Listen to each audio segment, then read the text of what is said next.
Bienvenidos al lado oscuro de la comunicación, tu podcast donde vas a encontrar toda esa información que está en el backstage y es invisible, pero que todo empresario, emprendedor y persona que se dedique a los negocios o se encuentre dentro de ella va a necesitar escuchar y reflexionar con este contenido de vez en cuando. El tema de hoy es un tema sumamente importante, como habíamos hablado en el primer capítulo de esta nueva, la cuarta temporada. Esta temporada está muy dedicada a poder conectar dos puntos que son importantísimos, que tienen que ver con la reputación y el tema de las finanzas.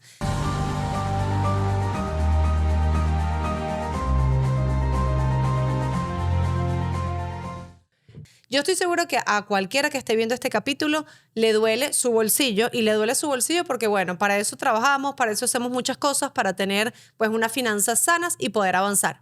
Pero muchas veces dejamos a las finanzas como si fuesen únicas dentro del mundo y como si todo estuviese en tener activos y poder trabajar para poder tener activos, y no necesariamente le prestamos atención a los pasivos. Y aquí es donde la reputación juega un punto totalmente importante.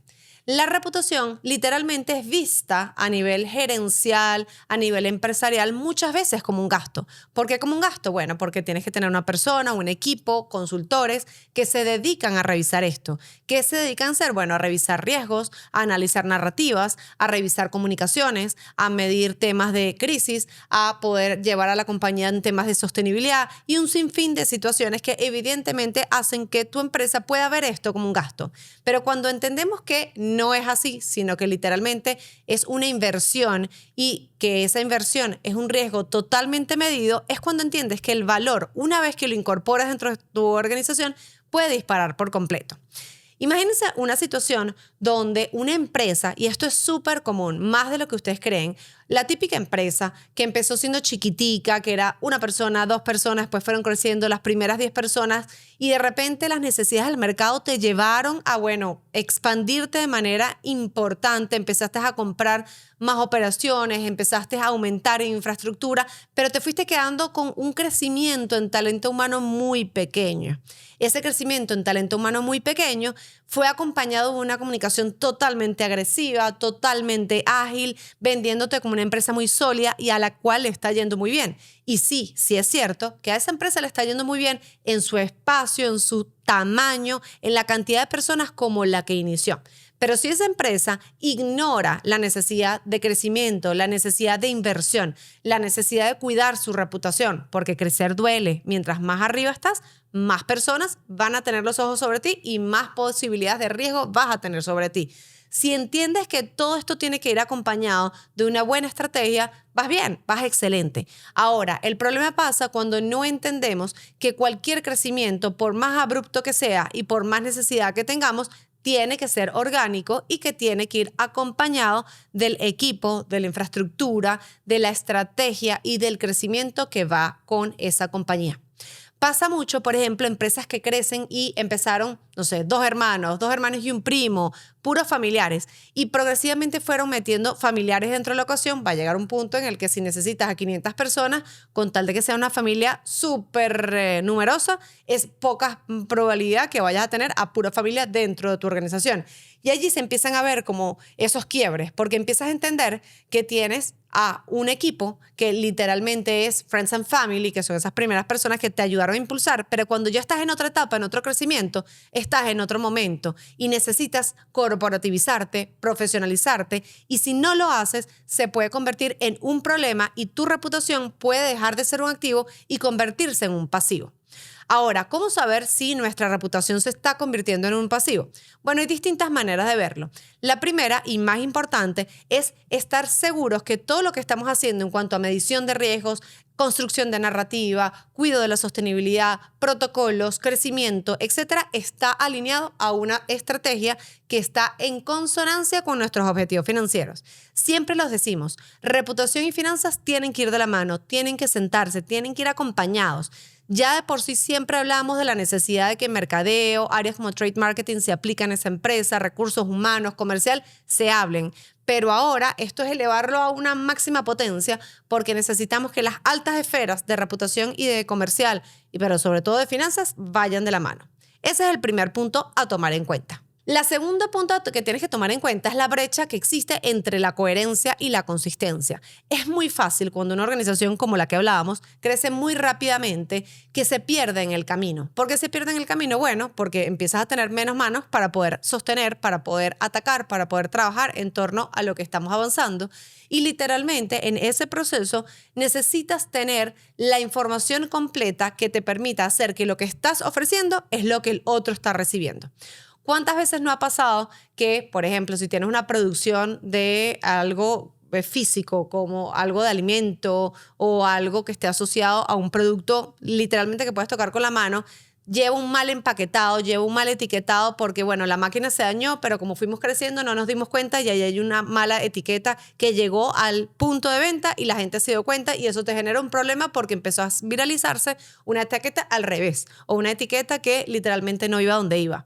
Bueno, eso pasa cuando no vemos la brecha de la coherencia, cuando no entendemos que ese crecimiento tiene que ir en consonancia con el otro crecimiento y que no va apalancado de esa estructura por completo. Entonces, ese es el segundo punto que tienes que tomar en cuenta. El tercer punto, que es sumamente importante y es muy, muy, muy común, y es un beneficio y un riesgo a la vez. Es súper complicado medirlo, pero con estrategia todo se puede. Es la brecha que existe con el riesgo de tener todos los huevitos en una misma canasta. ¿A qué nos referimos con esto? A que todo lo que tiene que ver con la comunicación vaya solamente de la mano con el CEO. Históricamente, las empresas tenían un solo vocero y ese vocero el que hablaba en todos los aspectos. Si pasaba algo, hablaba el CEO. Si había una buena noticia, hablaba el CEO. Si había que anunciar un merch, hablaba el CEO. Si había que desincorporar a alguien, hablaba el CEO. ¿Qué pasa cuando esa figura está y no está?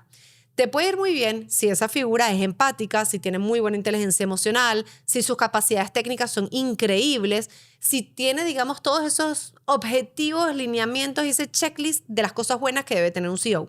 Ahora, ¿qué nos pasa, por el contrario, cuando esa persona no lo es así? Bueno, que esa reputación no se está construyendo de manera activa, sino se convierte en un pasivo. Ahora, ¿qué pasa si esa organización saca a ese CEO, que es el que maneja todo, que es el empático, que es el creíble, que es el que le da vida a la organización? Puede haber un problema importante si la empresa no ha construido su reputación de manera institucional. Y por eso, en toda esta era de las marcas personales, en toda esta era de quién puede más y quién sale más, hay que cuidar muchísimo todo lo que le entregamos a nuestros colaboradores y todo lo que le entregamos desde el CEO hasta la última persona. Porque si todo el poder comunicacional se lo damos a lo que llaman influencers corporativos o embajadores de marca, podemos estar perdiendo la otra parte que es la organización. Si una organización no tiene suficiente reputación sin su CEO o sin personas claves de su organización, hay un problema importante y no estamos construyendo un activo, sino que estamos construyendo un pasivo. Y no necesariamente eso nos va a servir a futuro. ¿Por qué? Porque en lo que se me haga mi activo principal, que es mi CEO, esta institución empieza a convertirse en un pasivo y no tengo la posibilidad, ni el equilibrio, ni el balance financiero que quiero. Así que mucho cuidado, todo en su justa medida y equilibrio, comunicación y reputación, tanto a nivel institucional como a nivel de las personas claves que querramos invertir y donde querramos apostar. El tercer punto es un punto que es súper debatido. De hecho, a mí me encanta cuando la gente en espacios de trabajo y de reuniones habla sobre este tema de la importancia de cuidar lo que se llama el silencio estratégico. A mí me da mucha risa que a veces a capas como de gerencia para abajo, uno ve como esa necesidad por hablar mucho, por tomar mucho la batuta, por tratar de hablar mucho en público, por tratar de hacer eco, cuando realmente todas las personas que están arriba, sobre todo a nivel de C-Level, el 80-70% de las personas, por lo menos con las que yo he trabajado, con las que normalmente frecuento, no puedo decir que es una estadística global porque no tengo esa data concreta, pero de la gente con la que yo trabajo, prefiere tener silencio estratégico. ¿A qué me refiero con esto? Personas súper corporativas que le dicen, pero tú quieres salir en esto o quieres hacer ello. No, yo no quiero. Yo lo que quiero es abocarme a mi trabajo y que aquí sí pueda influir de manera positiva o frente a mi casa matriz o frente a mis audiencias clave. Pero yo no busco invertir mi tiempo de esta manera, sino de esta otra. Ese balance es fundamental porque siempre tienes que tener como un juego de fútbol. Tienes que tener algunos jugadores que literalmente son los delanteros que van a meter el gol. Esos probablemente sean los del fronting. No necesariamente tiene que ser el CEO, pueden ser otros jugadores. Pero luego tienes a los defensores que también necesitan defender la narrativa de la organización. Todo esto juega literalmente a favor de tener activos y de tener pasivos. En ese equilibrio donde esos activos y esos pasivos reputacionales van a jugar a favor de los objetivos que te hayas propuesto a nivel financiero como organización. Hablando un poco sobre este tema del silencio, en reputación muchas veces llegan situaciones quizás que no necesariamente sean de crisis, otras sí, donde te preguntan qué debo comunicar, cuál es el comunicado que debo decir, qué debo hacer. Y muchas veces ese silencio es un lujo y es un lujo corporativo, pero ese silencio no se maneja simplemente con hacer silencio y ya. Es parte de una estrategia, es literalmente una estrategia donde ese silencio tiene un inicio, tiene un desarrollo, tiene un fin, tiene unos actores, tiene una narrativa por detrás que no es pública, pero sí es interna y sí estás llegando a distintos stakeholders porque necesitas lograr un objetivo. Cuando uno piensa que esas estrategias que uno a veces ve son totalmente improvisaciones, no necesariamente es así. Hay muchísimas estrategias que existen dentro de la reputación. El silencio es una, la improvisación es otra. Y para esto te tienes que preparar. Tiene que sonar muy convincente y tiene que ser muy real, porque al final la reputación es lo que todos dicen de ti cuando tú no estás. Y la credibilidad va a jugar un rol importantísimo. Entonces, algunas preguntas que debes estar haciéndote si tienes una empresa, si diriges una empresa o si incluso estás pensando en montar alguna de ellas o estás tratando de escalar a un puesto directivo o a un C-level, es preguntarte cuál es la estrategia de reputación que va a acompañar a la empresa donde me encuentro. ¿Es esta la estrategia de reputación que se convierte en un pasivo para las finanzas o en un activo para las finanzas? ¿Cómo yo dentro de esa ecuación formo parte? ¿Soy yo el único que tiene que llevar la batuta, la narrativa, la comunicación y la delantera o debo hacerlo de la mano institucional de la organización? Son 3 preguntas muy claras y muy específicas que tienes que hacerte. Pero si quieres ir un poquito más allá, te voy a dejar un checklist de 5 puntos que son básicamente como una auditoría de coherencia express, que si logras pasar todos ellos, vas a lograr entender si realmente lo estás haciendo de manera coherente y consistente para que tu marca pueda trascender en el tiempo. Este fue un nuevo capítulo del Lado Oscuro de la Comunicación, el podcast que habla de todo lo que pocas veces se habla, que es lo que está invisible detrás y que todos sufrimos una vez o muchas veces en nuestra vida profesional. Muchísimas gracias por conectarte nuevamente. Te veo por mis redes sociales y cualquier comentario me lo puedes dejar para que podamos interactuar. Muchísimas gracias y nos vemos en el siguiente capítulo del Lado Oscuro de la Comunicación.